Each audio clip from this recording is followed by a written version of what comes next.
Welcome to ChibiGamers, boys and girls, and today we have some new information on the Final Fantasy XIV Patch 4.4 preview site. So while they have added the trailer here, I've already done a trailer analysis video, so if you want to see that, or just want to see the trailer, you can go watch that video. If not, I'm not going to be playing it here. So also, for anybody who didn't know, that the patch will be out the 18th, so that will be next Tuesday. So what new stuff do they have here? So we have Hell's Gear, which will be the who is Suzaku? I was forgetting what of the Four Lords was left, because I didn't play 11, so I don't exactly have the most fond memories of the Four Lords. We have new housing things, or new, really small stuff, and new little additional updates. So again, nothing new as far as the main scenario, nothing new with dungeons, so we'll just skip those. So we have Hell's Gear. As the return of the Mad Auspice Koryu draws even closer, Genbu of the Four Lords seek to marshal his comrades' strength. But while the White Tiger Byaku has been restored to his senses, the Radiant Suzaku is on the verge of succumbing to the Ariatama. As before, there is but one way Suzaku can be brought back from the brink of madness. For the sake of the Ruby Sea and all those who call her home, you and your comrades must quell the rage within the Auspice's soul. So here we have more of a Phoenix fight. Apparently it looks like it's gonna have a lot of the mechanics from the original Phoenix fight in the Binding Coil Bahamut. I don't remember that too much because when I ended up doing it, I ended up just unsyncing it. So I can't really tell you too much stuff, but it looked like there were little birds that had similar mechanics. As you see here, she also has a more human form. Looks like she's got a little flute here, other little phoenixes you gotta deal with. Which again, they show more of this in the trailer, so if you do want to see more of what this fight looks like, there is more stuff to see in that, if you haven't already watched the trailer. Okay, for housing, we're finally getting mannequins. So, okay, there's no extra pictures here. Oh, and that was it for pictures on this, so it's just those two. So, mannequins. Furnishings aren't the only way to dress up your estate. Use mannequins to show off your favorite styles, or dream up entire ensembles for sale to citizens seeking the latest fashions to come to a orgy. So, while you can dress up your mannequins, I think they only just have the Hers Makote, and I think is that an Elizin?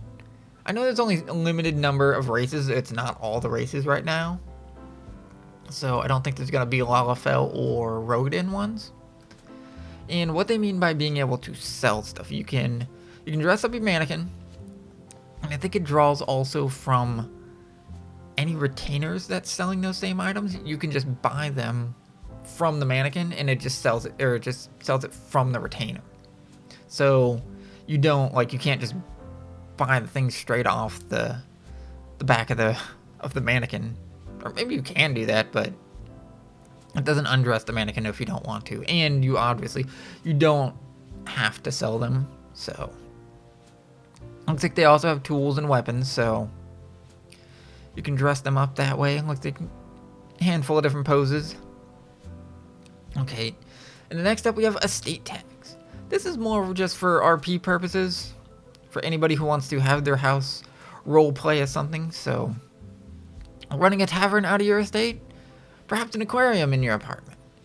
Now you can use the estate tag to let your fellow adventurers know what fun to expect the next time they drop by to visit.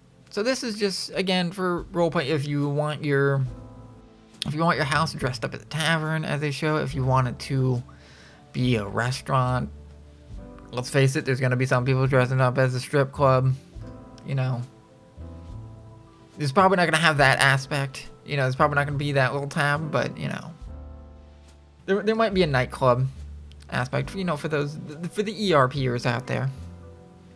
Because you got to get your dangle dangles.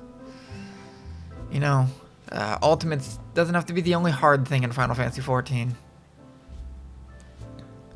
So, and the next is the additional update. So, Ceremony of Eternal Bonding.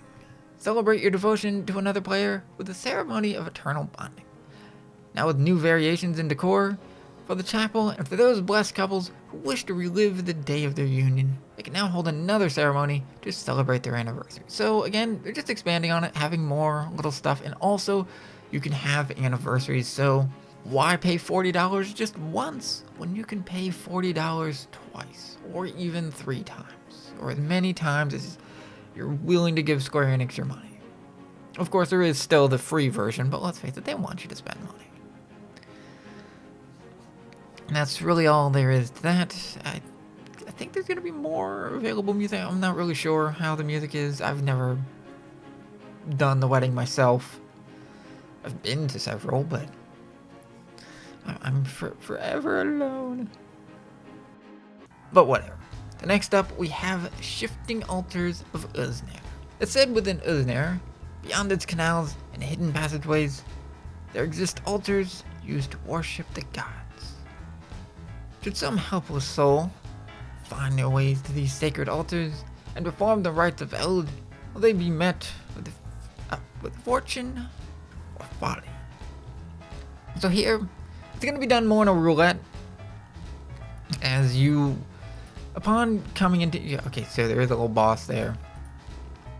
So upon going into the map dungeon, I think this is going to be, I don't know if it's going to be the normal maps or the hidden maps, but with this one, you'll have, I guess, a 50-50 chance of which area of Uznare you're going to go into. So you'll either go into the normal Uznare where you got to deal with the doors, or sometimes you'll be able to go into this one. And you'll step on the switch, and it'll rotate around, and depending on what you get, you'll get the prizes. And then upon opening the chest, you'll have to fight some monsters, just like normal.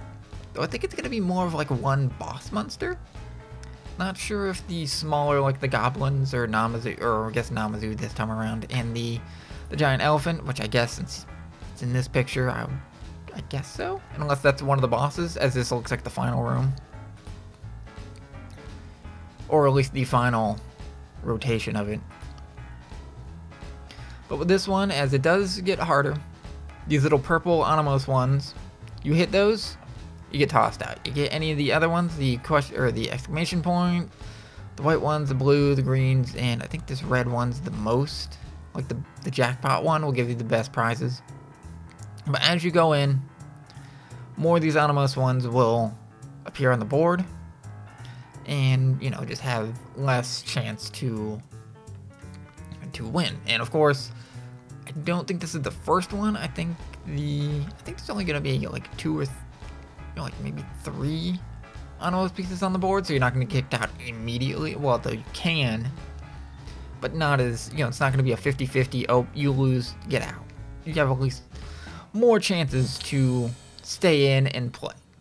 So with all that, and I guess, you know, that's really all there is to that. So just more treasures, more dungeons, or more treasure dungeons. And obviously there's going to be new loot to it. What loot that is, you know, that's to be seen.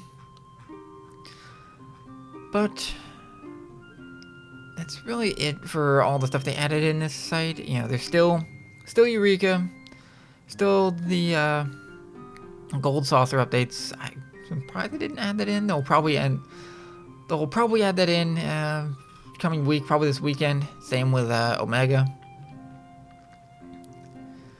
And I will make sure to have a video up for that. So if you did like this video, please feel free to like, comment, subscribe, as I will be making another video and they update the site. And I'll also be doing patch notes videos. I hope you all enjoyed this video, and I hope to see you again. I hope you all have a good